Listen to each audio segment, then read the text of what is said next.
प्रिय संस्कृत मित्रांनी, नमः संस्कृताय. UGC NET paper 2 Sanskrit free classes. Welcome to field of form YouTube channel. Unit 4 जो दर्शन साहित्य का विशिष्ट अध्ययन हमारा चल रहा है और क्लास नंबर 38 और टाइम हमारा है डेली 6 PM बाय नीदू चौधरी. और ये हमारी सोशल मीडिया अकाउंट्स लिंक्स है जिसके थ्रू आपको यहाँ पे क्लास की लिंक प्रोवाइड करवाई जाएगी और जो भी इंफॉर्मेशन और अपडेट्स होगी वहाँ पे आपको मिल जाएगी. और ये हमारे फील्ड ऑफ फॉर्म की एप्लीकेशन है जिसमें free notes, live classes, 5000 plus MCQ plus PYQ और फ्री बुक्स जो आप इजीली रीड आउट कर सकते हैं. और ये हमारे जो क्लासेस चल रहे हैं उसका टाइमिंग है जो आप अपने अकॉर्डिंग देख लेना. How to download notes. हम नोट्स कैसे डाउनलोड करें, तो ये हमारी वेबसाइट है www.ugcnet.com. वहाँ पे जाके आप आसानी से डाउनलोड कर सकते हैं. डेली के डेली अपडेट वहाँ पे आपको मिल जाएंगी. और जो मैंने बोला था कि हम वेबसाइट पर क्विज स्टार्ट करने वाले हैं वो बहुत ही जल्द आपको मिल जाएगा जिसमें आप विनर रहोगे तो आपको प्राइज भी दिया जाएगा. और हमारी नेक्स्ट गूगल मीट 27 मार्च 2022 और टाइमिंग 6 PM रहेगा. होमवर्क का आंसर हमने कल दिया था होमवर्क, तो उसका आंसर पहला का है तर्क भाषायाम और दूसरा है अनुभव. आप अपने अकॉर्डिंग देख लेना. और टुडेज टॉपिक अर्थ संग्रह में जो भावना के भेद है उसमें शब्दी भावना और अर्थी भावना ये आज हमारा चलने वाला है. तो भावना के भेद. आख्यात लिंगन भावना उपलब्धते यानी आख्यात तत्व और लिंग इन दोनों अंशों से भावना का ही बोध होता है. आख्यात तत्व और लिंग इन दोनों अंश जो होते हैं उन दोनों से भावना का ही बोध होता है. भावना उसका लक्षण है भावना नाम भवितु भावना कुलो भावितु व्यापार विशेष. भवितु यानी उत्पन्न होने वाला भावना कुलम और उत्पत्ति जनक जो है उसे भी भवितु को कहा जाता है. और है भावितु यानी प्रयोजक का व्यापार विशेष है वही भावना है. भावना के दो भेद होते हैं, शाब्दी भावना और अर्थी भावना. तो शाब्दी भावना पुरुष प्रवृत्ति कुलो भावितु व्यापार विशेष. शाब्दी भावना पुरुष की प्रवृत्ति के अनुकूल प्रयोजक वेद या आचार्य भावितु के व्यापार विशेष को शाब्दी भावना कहते हैं. यह शाब्दी भावना लिंग का वाच्य अर्थ होता है. क्या होता है? लिंग का वाच्य अर्थ. क्योंकि लिंग अंश के श्रवण होने पर प्रयोज्य पुरुष को यह बोध होता है कि यह प्रयोजक पुरुष मुझे कार्य में प्रवृत्त कराना चाहता है. अर्थात यह प्रयोजक पुरुष मत प्रवृत्ति जनक व्यापार वाला होता है. यही व्यापार लिंगाच्य शाब्दी भावना है. क्योंकि जो जिस शब्द से नियमित प्रतीत होता है वह उस शब्द का वाच्य अर्थ होता है. जैसे घामनाय यानी गाय लाओ, इस वाक्य में गौ शब्द का अर्थ गोत्व होता है. यह व्यापार विशेष शाब्दी भावना लौकिक वाक्य में प्रवर्तक जो पुरुषनिष्ठ अभिप्राय विशेष से रहती है. वैदिक वाक्य में प्रवर्तक पुरुष के अभाव के कारण लिंगादि शब्दनिष्ठ होती है. इस कारण से इसे शाब्दी भावना कहा जाता है. क्या होती है? तो जो लौकिक वाक्य में प्रवर्तक जो पुरुषनिष्ठ होती है वो अभिप्राय विशेष से रहती है और जो वैदिक वाक्य में प्रवर्तक पुरुष के अभाव से कारण यानी लिंगादि शब्दनिष्ठ होती है।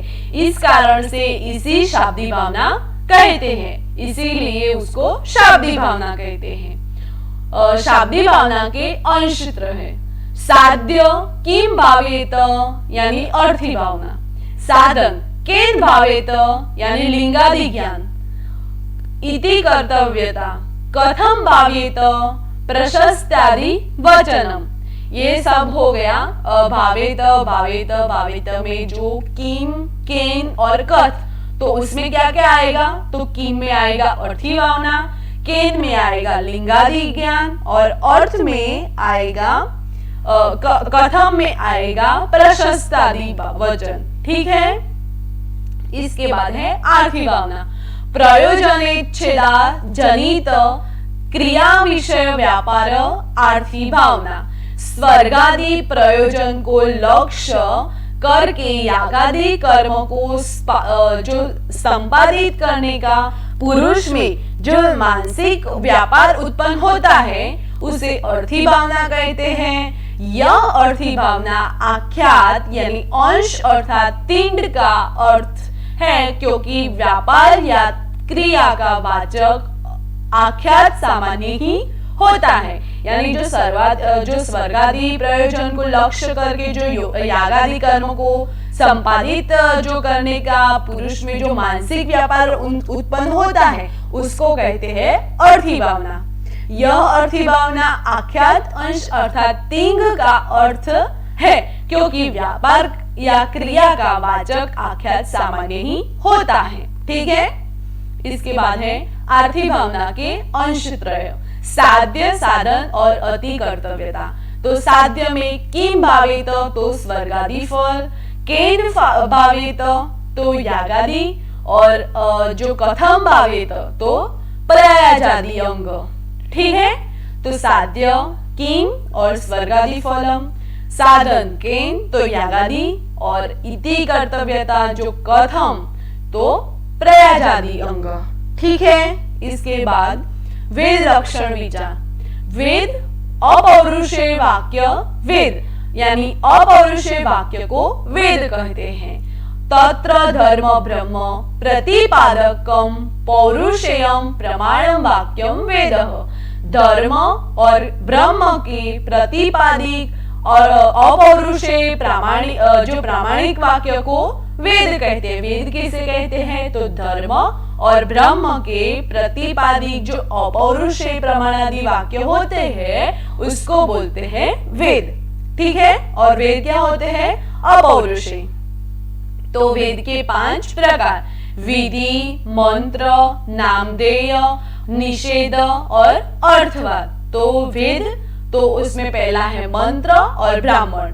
मंत्र कौन कौन से, तो ऋग्वेद जो ऋग्वेद में होते हैं, यजुर्वेद में और सामवेद में होते हैं वो मंत्र, और ब्राह्मण तो विधि रूप, अर्थवाद और जो उभय विलक्षण स्वरूप होते हैं वो ब्राह्मण होते हैं। और ऋग यजु साम को छांदोबुद्ध, गद्य और गीति युक्त होते हैं। ऋग्वेद में छांदोबुद्ध होते हैं, यजुर्वेद में गद्य रूप होते हैं और सामवेद में गीति युक्त होते हैं। ये हो गए वेद के 5 प्रकार। ठीक है। इसके बाद है विधि। तत्र ज्ञानार्थ ज्ञानपो वेद भागो विधि। अज्ञात अर्थ को अबोधित कराने वाले वेद भाग को विधि कहते हैं। तो विधि किसे कहते हैं, जो अज्ञात अर्थ होता है उसको अबोधित कराने वाले वेद भाग को विधि कहते हैं। वह विधि जो अर्थ प्रमाणांतर दूसरे प्रमाणों से ज्ञात नहीं है उसका विधान करती है, इसीलिए प्रमाणांतर अज्ञात एवं प्रयोजन युक्त अर्थ के विधान से ही विधि की सार्थकता होती है। उदाहरण उसमें है अग्निहोत्रम जुहायात स्वर्ग कामः। तो ये हो गया विधि का उदाहरण। उसके बाद है गुण विधि। यत्र कर्म मानवांतरेण प्राप्त तत्र तदुपदेशेन गुण मात्र विद्यते। जहां पर यागादि कर्म का विधान किसी अन्य प्रमाण से सिद्ध हो वहां पर उस विधि कर्म को उपदेश करके गुण मात्र यानी अर्थात अंगभूत द्रव्य या देवता का विधान होता है, और उसका उदाहरण है दद्राजुहोती। ठीक है, गुण विधि का उदाहरण कौन सा है? दद्राजुहोती। उसके बाद है विशिष्ट विधि। यत्र तु उभयमपि अप्राप्त तत्र विषयम विद्यते। जहां पर गुण और कर्म दोनों प्रमाण तरह से प्राप्त नहीं रहते, वहां विधि दोनों गुण विशिष्ट कर्म का विधान होता है। उदाहरण रूप में सोमेन यजेत, ये विशिष्ट विधि का जो उदाहरण यहाँ पे दिया हुआ है वो है सोमेन यजेत। विधि के 4 प्रकार, विधि चतुर्विधम, उत्पत्ति विधि, विनियोग विधि, अधिकार विधि और प्रयोग विधि। यानी प्रयोग विधिश्चेति यानी प्रयोग जो अधिकार विधि होती है, जो विधि के 4 प्रकार है, उत्पत्ति विधि, विनियोग विधि, प्रयोग विधि और अधिकार विधि। हो गए 4 प्रकार। उसके बाद आगे है विनियोग विधि। अंग प्राधान संबंधो बोध को विधि विनियोग विधि ही द्रव्य देवतादि रूप अंगों का प्रधान होमादि के साथ संबंध बोधक विधि को विनियोग विधि कहते हैं। उसका उदाहरण दद्राजुयोति हमने आगे भी देखा, उसमें भी उदाहरण ऐसा ही था और विनियोग विधि में भी ऐसा है। यहाँ पर दद्रा इस तृतीया श्रुति से बोधित दधि रूप यानी अंग का अग्निहोत्रम जुह्योति इस वाक्य से बोधित अग्निहोत्र रूप प्रदान अंगी के साथ संबंध का विधान करता है। अतः दद्रा जुह्योति यह विनियोग विधि है और इससे दद्रा होमम भावेत यानी यह बोध होता है। जो दद्रा होमम भावेत यह बोध होता है। विनियोग विधि में धात्वर्थ होम का साध्यत्व रूप से अन्वय होगा और कहीं कहीं धात्वर्थ का अन्वय आश्रय रूप में भी किया जाता है। जैसे ददेन्द्रिय कामस्य जुहोयात, इस गुण विधि में धात्वार्थ का अन्वय आश्रय रूप में होता है और दधिकरण त्वेन इंद्रियम भावेत यह अर्थ होगा, अर्थात दधिकरणत्व से इंद्रिय रूपी फल की कामना करे। इस विधि के 6 सहायक प्रमाण हैं: श्रुति, लिंग, वाक्य, प्रकरण, स्थान और समाख्या। इनके सहयोग से यह विधि अंगत्व का बोध कराती है। अंगत्व यानी परार्थ का पर्याय शब्द है।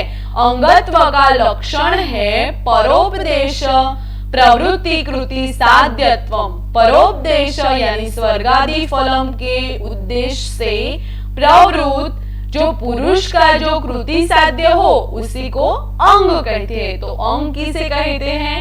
जो परोपदेश स्वर्गादि फल के उद्देश्य से प्रवृत्त पुरुष का जो कृति साध्य हो उसे अंग कहते हैं। ठीक है। इसके बाद है श्रुति। निरपेक्षोरव श्रुति, जो प्रमाणांतर की अपेक्षा नहीं रखता है, इसे रव शब्द को श्रुति कहते हैं। श्रुति के 3 भेद हैं: विद्रात्री, विधानकर्त्री यानी लिंग आदि श्रुति को विद्रात्री कहते हैं। दूसरा है अविद्रात्री यानी अभिधानकर्त्री और विहाद्री शब्द को अभिधात्री श्रुति कहते हैं। और तीसरा है विनियोक्ति, विनियोगकर्त्री, जिस शब्द के श्रवण मात्र से अंगादि भाव का ज्ञान हो जाता है उसे विनियोगी श्रुति कहते हैं। विनियोक्ति श्रुति के 3 प्रकार होते हैं। पहला है विभक्ति रूपा, दूसरा है समानादि रूपा और एक पद रूपा। ये हो गए विनियोक्ति श्रुति के 3 प्रकार। इसके बाद है उदाहरण। पहला है विभक्ति रूपा, जो द्वितीय विभक्ति व्रीहिन प्रोक्षति अश्वाभिधानेन आदते। तृतीय विभक्ति विहिब्रियजर्ते जेत, यहाँ पर तृतीय विभक्ति के सुनने पर व्रीहि याग का अंग ज्ञात होता है। व्रीहि जो है पुरोडाश की प्रकृति होने से याग का अंग बनते हैं जो साक्षात नहीं है। अरुण्या पिंडाक्षा एक हयन्या गावा सोम त्रियाणी, यहाँ पर अरुण्य ऋणय का अंग साक्षात रूप से नहीं है, अपितु गोरूप यानी गोरूप पिंड के ज्ञापक रूप में होता है। चतुर्थ विभक्ति जो वैत्रावरुणाय दंड प्रयश्चति,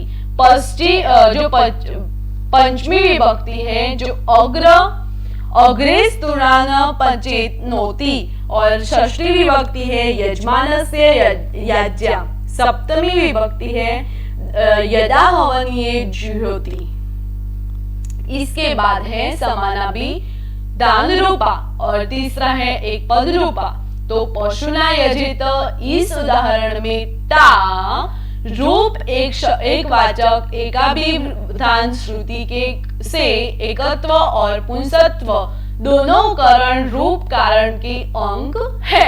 पशुना इस एक पद श्रुति से पशु रूप द्रव्य के अंग होते हैं। इसी प्रकार यजेत में आख्यातिंग का भावना एवं एकत्व, संख्या जो होती है संख्या अर्थ होता है। अतः त रूप एकाभिधान श्रुति से एकत्व संख्या भावना का अंक होती है, एवं यजेत एक पद श्रुति से संख्या या का अंग है। दूसरा है लिंग यानी शब्द सामर्थ्य लिंग। शब्द सामर्थ्य को ही लिंग कहते हैं। सामान्य अर्थ सर्व शब्दाना लिंगमित्यभिधीयते, अर्थात सब शब्दों का जो सामर्थ्य है उसी को लिंग कहते हैं। सामाख्या में जो रूढ़यात्मक शब्द भिन्न होता है, जो बहिर्देवसनम दामी, यह मंत्र कुश छेदेन यानी कुश लवन क्रिया का अंक है। तीसरा है वाक्य।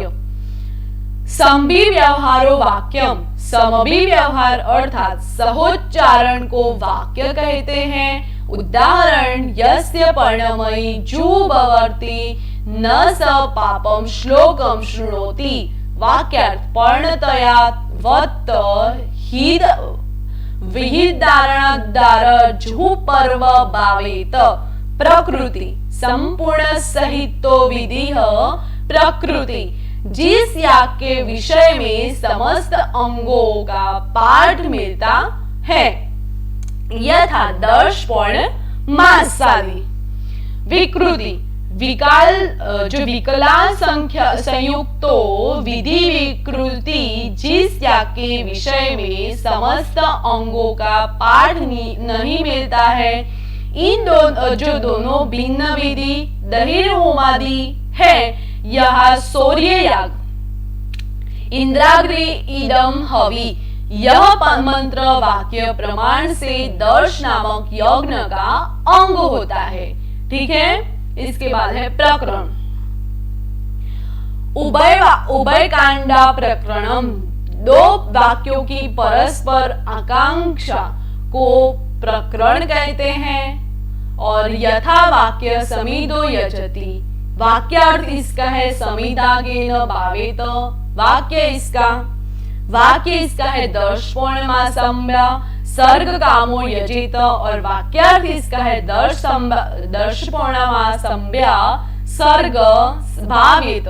प्रकरण के दो प्रकार होते हैं। पहला है महाप्रकरण यानी मुख्य भावना संबंधी प्रकरण महाप्रकरण प्रकृति याग में जो प्रवृत्त होता है। दूसरा है अवांतरम प्रकरण, अवान भावना संबंधी प्रकरण भावनांतरम प्रकरणम, इस प्रकार के अंगत्व का बोध संदेश के द्वारा होता है। संदेश एकांगानुवादेन विधीयमाने योरंतरालेल विहितत्व संदेश, प्रयाग जो प्रधान्या के एक अंग का अनुवाद करके विधीयमान 2 अंगों के मध्य में किए जाने वाले विधान को संदेश कहते हैं। यथा समायते जुहाम उपभूतेस्तेजो वा। 5वां है स्थान। देश सामान्य स्थानम, देश की समानता को स्थान कहते हैं और स्थान के 2 भेद हैं। स्थान तो पाठ सादृश्य और अनुष्ठान सादृश्य। तो पाठ सादृश्य जो होता है उसका और भी 2 भेद होते हैं, यथा संख्य पाठ और सन्निधि पाठ। उसके बाद है समाख्या। समाख्या यौगिक शब्द, यौगिक शब्द को समाख्या कहते हैं। समाख्या के 2 भेद हैं, वैदिक और लौकिक। जो वैदिक होते हैं वो होतु चमस यानी होता सोमरस, भक्षण का अंग यानी चमस सोमरस रहता है। और दूसरा है लौकिक जो आध्वर्यम, जो अध्वर्यु तततम क्रियाओं का अंक है। इसके बाद है प्रयोग विधि।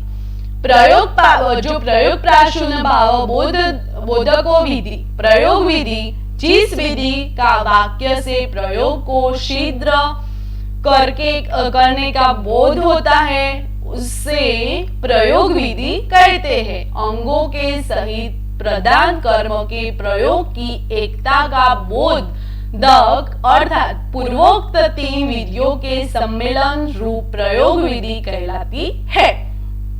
उपरोक्त जो हमने 3 विधियां देखी उसको सम्मेलन करके जो प्रयोग विधि कहलाती है वो ये है।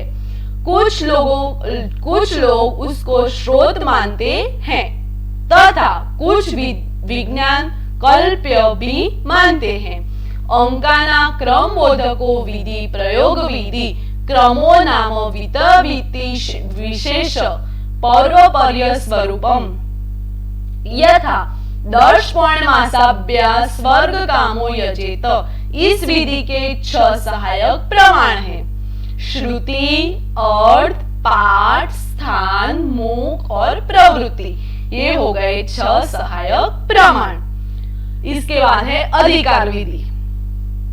कर्मजन्य फल स्वयं बोधको विधि अधिकार विधि। यागादि कर्मजन्य जो स्वर्गादि फल के जो हम कर्म करते हैं उसका जो फल होता है वो स्वामित्व अर्थात अधिकारी बोधक विधि को अधिकार विधि कहते हैं। कर्मजन्य फल स्वयंत्व कर्मजन्य फल भोक्तृत्व यथा यजेत स्वर्ग काम यस्याहि ताग्रेय गृहग्रहण दहेत सोमग्रहेत क्षामवते काफलम पालम निर्पवेत और अहरह सांध्यमुपासितम। इसके बाद है मंत्र। प्रयोग संवेतार्थ स्मरणांक मंत्र। प्रयोग जो होता है वो अनुष्ठान से संवेद संबंध और द्रव्य देवतादि का जो अर्थ होता है जो कराता है उन्हें मंत्र कहते हैं। और अनुष्ठान कारक भूत द्रव्य देवता प्रकाश का मंत्र है। अर्थ स्मरण रूप दृष्ट जो फल प्रक्रांतर यानी ब्राह्मणों का वाक्य में से भी प्राप्त है, अतः मंत्रोच्चार व्यर्थ है यह कहना उचित नहीं है, क्योंकि मंत्रेव स्मर्तव्यतम, मंत्र से ही अर्थ का स्मरण करे। इस नियमाविधि का आश्रय लेने से मंत्रोच्चार व्यर्थ नहीं होता। नियमविधि नाना साधनम साध्य क्रिया यामेक साधनम प्राप्तस्य साध नस्य प्राप्त को विधिन नियमो विधि, अर्थात जहां पर नाना साधनों के क्रिया की सिद्धि संभव हो उसमें एक साधन के प्राप्त रहने पर अप्राप्य दूसरे साधन की प्राप्ति कराने वाली प्रापक विधि को नियम विधि कहते हैं। तंत्र वार्तिककार कुमारिल भट्ट ने कहा है कि विधिरन्त्य तन्मयं प्राप्तो नियमः पक्षिके सति तत्र चान्यत्र च प्राप्तो परिसंख्येति गीयते। जो अत्यंत अप्राप्य पदार्थ का विधान कराने वाली विधि को अपूर्व विधि, पदार्थ के प्राक्षिप अप्राप्ति होने पर उसका विधान कराने वाले वाक्य को नियम विधि तथा जहां दोनों पदार्थ की एक ही काल में प्राप्ति हो वहां दोनों में से एक पदार्थ की निवृत्ति कराने वाली विधि को परिसंख्य विधि कहते हैं। इसमें दो भेद है, अपूर्व विधि और नियम विधि। तो अपूर्व विधि का लक्षण प्रमाण 13 प्राप्तस्य प्रापको विधिर पूर्व विधि। प्रमाण से जो अप्राप्य की प्रापक विधि को अपूर्व विधि कहते हैं। उदाहरण उसका है यजेत स्वर्ग काम। नियम विधि तो पक्षिप्त प्राप्तस्य प्रापको विधि नियम विधि। पक्ष में अप्राप्य पदार्थ की प्राप्ति का विधान कराने वाली विधि को नियम विधि कहते हैं। उदाहरण इसका है व्रीहीन अवहन्ति। उसके बाद है तीसरा परिसंख्य विधि। उभयोश्च युगपत्ता वितर व्याप्त वितरो परो विधि। परिसंख्य विधि एक ही समय में दो की प्राप्ति रहने पर दूसरे के निवृत्ति परक विधि वाक्य को परिसंख्य विधि कहते हैं। उदाहरण इसका है पंच पंच नखा बक्षा। परिसंख्या विधि के दो भेद होते हैं, श्रोति और लाक्षणिकी। तो श्रोति अत्र ही एवं आपुपंती अर्थात यही पर अवाप यानी साम प्रक्षेपण करते हैं। यहाँ एव शब्द से श्रोत विशेष का नाम से अतिरिक्त स्रोतों की निवृत्ति समझी जाती है। पंच पंच नखा बक्षा यहाँ पर इतर निवृत्ति वाचक पद के अभाव में अर्थात एव की तरह निवृत्ति सूचक पद नहीं है, उसकी लक्षणा द्वारा कल्पना करनी पड़ती है। लाक्षणिकी जो परिसंख्या विधि के तीन और दोष है, श्रुत हानि, अश्रुत कल्पना और तीसरा है प्राप्तवाद। श्रुतार्थस्य परित्यागाद श्रुतार्थ प्रकल्पनात् प्राप्तस्य बाधादित्वेन परिसंख्या त्रिदूषणा। इसमें से प्रथम दो दोष शब्दनिष्ठ यानी श्रवण संबंध है और तीसरा दोष अर्थनिष्ठ है। नियम विधि तो अपूर्व, नियम और परिसंख्या, और परिसंख्या के दो और भेद है जो श्रोति और लाक्षणिकी हमने अभी देखा। उसके बाद है नामधेय। नामधेय नामधेयाना विधेयना परिच्छेदकतम व्याप्तम। नामधेय विजातीय की निवृत्ति पूर्वक विधेयार्थ का निश्चय करता हुआ सार्थक होता है। यथा उद्दिता यजेत पशु का। नामधेय जो नामधेय के निम्नित चतुष्टय होते हैं। पहला है मनवर्त लक्षण भावार्थ जो उद्दिता यजेत पशु काम, और दूसरा है वाक्य भेद भयात जो चित्रयात जेत पशुगाम जो चित्रया यानी द्रव्य। तीसरा है तत्प्रख्यात शास्त्रात यानी अग्निहोत्र जुहोति यानी यदा हविनेय जुहोति। और चौथा है तव्य प्रदेश शात और उसका है शेन नैनानी पिचरण यजेत। उसके बाद है निषेध। निषेध पुरुषस्य निर्वर्तक वाक्य निषेध जो वाक्य पुरुष को किसी क्रिया को करने से निवृत्त कराता है उसे निषेध कहते हैं। यथा कंचन न भक्षते। नज अर्थ के प्राप्त्यर्थ अन्वय के दो बाधक है। पहला तस्य व्रत मृपत्रक और दूसरा है विकल्प प्रसक्ति तो तस्य व्रतमुपलक्त्रम, तो नेक्षो तो दानत्वमदित्यम, और दूसरा है यजातिषु, ये यजामहं करोति नानु जायेत, नानु याजेषु, नानु जायेत और नानु याजेषु। उसके बाद है अर्थवाद।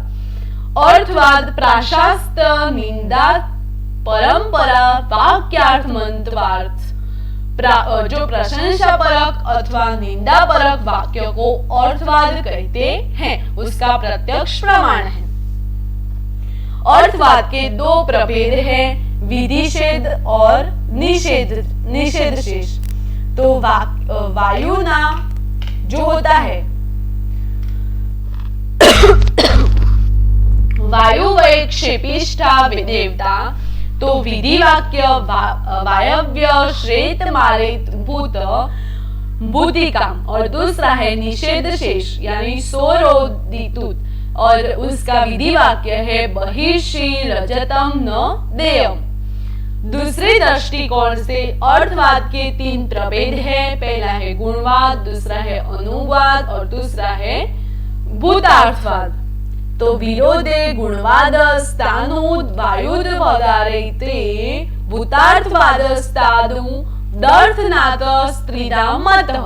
तो पहला गुणवाद, तो प्रमाणतर विरोधार्थ बोधको गुणवाद, जिस अर्थवाद का दूसरे प्रमाण से निरोध होता है, उदाहरण आदित्योयुप, वो लक्षण है।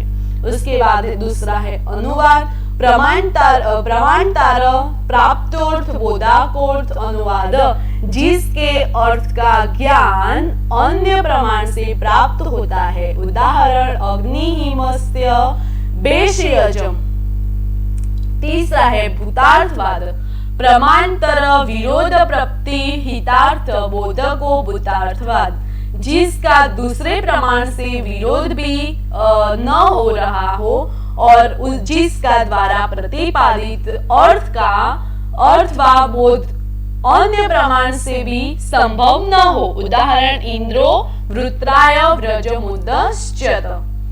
मीमांसा दर्शन के प्रमुख ग्रंथ, मीमांसा जो सूत्र है वो महर्षि जैमिनी कृत है, शाबर भाष्य जो शबर स्वामी के रचित है, तंत्र वार्ती कुमारिल भट्ट के हैं, श्रोता वार्ती कुमारिल भट्ट के हैं, लोकाक्षी भास्कर की कृतियां तो तर्क कौमुदी और अर्थ संग्रह है। अर्थ संग्रह की व्याख्याएं रामेश्वर शिव योगादि भिक्षु जो कौमुदी की है, और पट्टाभी राम शास्त्री अर्थालोक की है, और डॉक्टर वाचस्पति उपाध्याय जी ने अर्थात लोकलोचनम किया है। इसके बाद है मीमांसा जो 20 और पूर्व मीमांसा 16, उत्तर मीमांसा सूत्र जो 555 है, और उसके जो पूर्व मीमांसा के सूत्र है जो 28,320 है, और जो पूर्व मीमांसा है उसका दो और वेद है, तंत्र कांड और दैवत कांड। तंत्र कांड यानी कर्म कांड और दैवत कांड यानी संघर्ष कांड। जो कर्म कांड है उसमें 12 है और संघर्ष कांड है उसमें 14 है। उसके बाद है दर्शन, निगम परंपरा, आगम परंपरा और श्रवण परंपरा। जो श्रुति होती है, श्रूयते इति श्रुति, जो सुनते से होता है वो श्रुति होती है। निगम यानी वेद और आगम यानी तंत्र, जो संस्कृत इतर ईश्वरीय प्रकाशना होते हैं। और जो निगम यानी वेद जो संस्कृत अपौरुषेय है, और आगम वैष्णव शैव और शाक्त होते हैं। और चतुर्वेद विद्या जो पुराण न्याय मीमांसा धर्मशास्त्र मित्राश्रिता वेद स्थानी नानी विद्याना धर्मस्य च चतुर्दश। ये हो गया यहाँ पर मीमांसा दर्शन और अर्थ संग्रह कंप्लीट। और हमारा नेक्स्ट क्लास में योग दर्शन होगा, जो हम योग दर्शन के बारे में देखेंगे। उसके बाद आज का होमवर्क का क्वेश्चंस, पूर्व मीमांसा दर्शन कति अध्याय संति। तो पूर्व मीमांसा दर्शन कति अध्याय यहाँ पे आपको सिलेक्ट करना है। और दूसरा है अथा तो धर्म जिज्ञासा इति जैमिनी सूत्रे वेदाध्यायस्य द्रष्टार्थत्व को ब्रूते। अथ शब्द, धर्म शब्द, अतः शब्द और जिज्ञासा शब्द। यहाँ पर आपको ऑप्शन दिए हुए, तो आपको कमेंट बॉक्स में आंसर देना है। इसके बाद फीडबैक का क्लास कैसा लगा और क्लास में क्या इम्प्रूवमेंट चाहिए वो आपको फीडबैक के थ्रू कमेंट बॉक्स में करना है। फॉर मोर इन्फॉर्मेशन के लिए यहाँ पे आपको साइट्स दी हुई है, वहां पे आपको फॉलो करना है। फिर ये हमारा सेंटेंस हो गया और आज के लिए इतना ही। Thank you for watching this video. Have a nice day. Take care. Bye students.